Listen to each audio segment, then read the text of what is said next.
दिन भर पानी गिजियन कॉल पर। सारा दुनिया काम क के निहाल हो गेल आ ई सार लोग बा 10 बजे सूत के उठता आ हम अकेला गार मारावतानी खाए छैटी आ हगा के भर हे त कौनो तोरा गांव से आगत नहीं कि हम अपना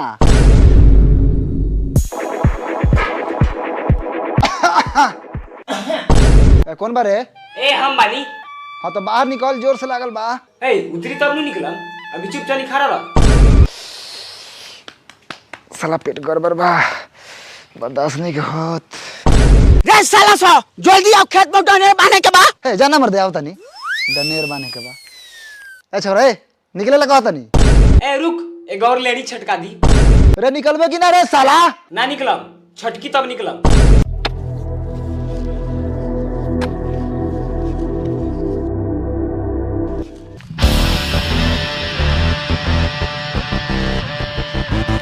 का हो भैया, तू ई डनेर काहे कटला? ए हमरा में बात हम काटब ना। ए हाई ई तोरा में बा। पूछला कथी बार साला बुढ़ाट से, बार-बार साला डनेर काट देता। रे निकल ना रे साला ना मान।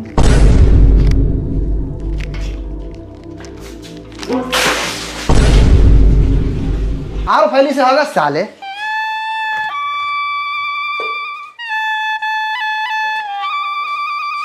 ले साला आज मारे साले। अरे भाई जी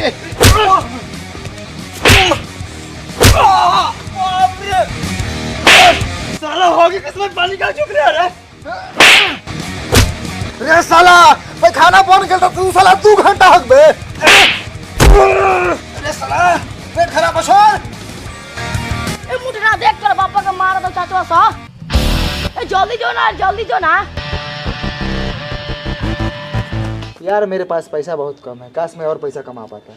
EMI भी भरना है। अच्छा ये बात है, तो तू कॉपी ट्रेडिंग ऐप यूज़ क्यों नहीं करता ऑक्टा एफएक्स की तरफ से? ऑक्टा एफएक्स ये क्या है भाई? तेरे को ऑक्टा एफएक्स के बारे में नहीं पता? ऑक्टा एफएक्स जो दिल्ली कैपिटल्स का न्यू प्रिंसिपल स्पॉन्सर बन गया है, और तो और इंडिया का बेस्ट फॉरेक्स ब्रोकर भी है 2021 में। तेरे को पता है सब के बारे में? मुझे भी बता।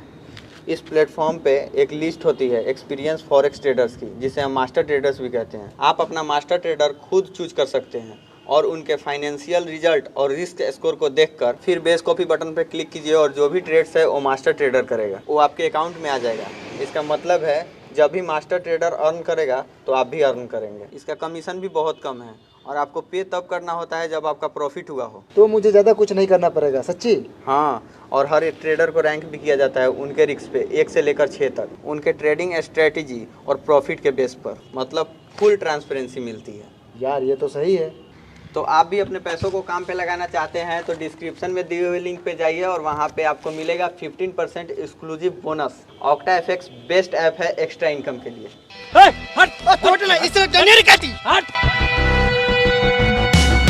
तुम मर बे, हाय तुम मार के देख ले। अगर तो के ना कटनी नु तो एक बाप का औलाद ना। तू कट बे, कट के आओ। तू तो हटा ना बीच में से। रे साला सो अब एक बार मार के देख ले।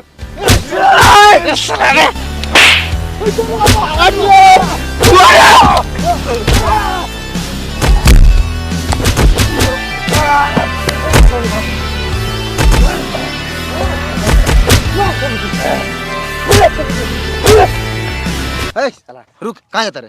साले पापा के मारे था। मारे दे साला सके, तनका से खाली खून निकल जाए दे, हाफ मर्डर केस होई। आ कहीं फुल मर्डर हो गई था। होके दे तभी तो साला से सुधारी, ऐसे ही पापा बुढ़ा गेला हुआ।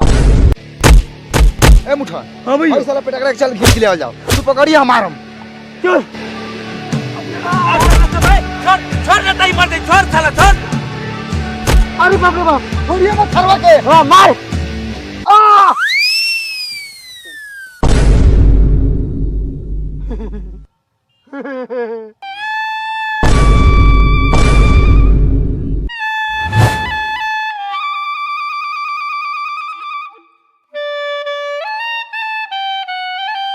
और कटबे रे साला डनेर। ए छोड़ साला छोड़, भाग यहाँ से भाग। पापा पिटाइला हाँ पिटनी है बढ़िया मरलो कसो देखो ना मार के आंखें तो फुला देले हे तो झाट पिटाइला खाली आंख फुलवा के तो चलैला तनका खून निकलोती तब नु हाफ मर्डर केस होई। सुन ले मुठना जुठना बियान हमर डनर भरा जाए के चाहिए न तो लाश गिरी लाश चल करे। ए हमर झाट गिरी इतना पिटा के नहीं सता लाशे ना गिरा लाश गिरे इंसान। चलो बिहान हम कोनम डनेर देखा तनी कौन साला आके रोक ले बता चलो। ए तोरा का भेलौ रे कुछ बोलत नहीं खस। भैया रे झगड़ा मारपीट ना करे के अच्छा ना लागेला। ए चल पटी प्रधान मुंह में मुद के चल जाइए झगड़ा अच्छा ना लगेला चल।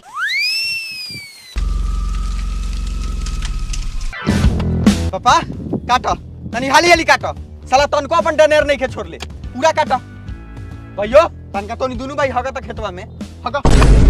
अब बउआ सजा के होगा ई सरवा से खेत के घर बुल लेल बा दिन रात ये में लौटात रहता।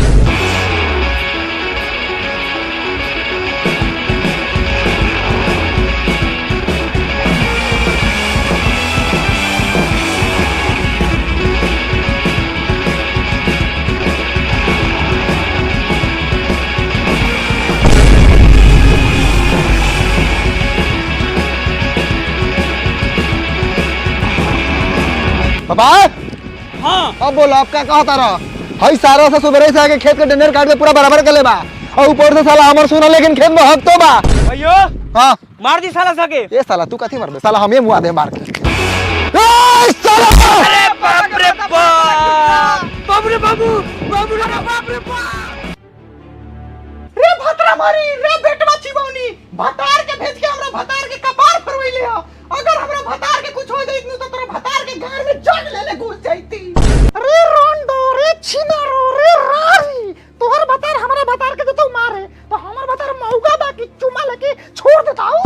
यहाँ हम काहे लायल बनी ये रांडा रांडी छीना छीनी के बात सुने। ए मैया भीतर जोता ए जाता रे किनारे।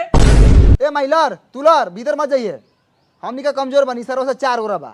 हमर सुगा सही चारो से डरा रहता लेकिन तोहनी का टेंशन मत ले हम बानी नु अकेला ही सबनी के गाल काटे आई छिनरो के तुमको भतार को छोड़ देगा।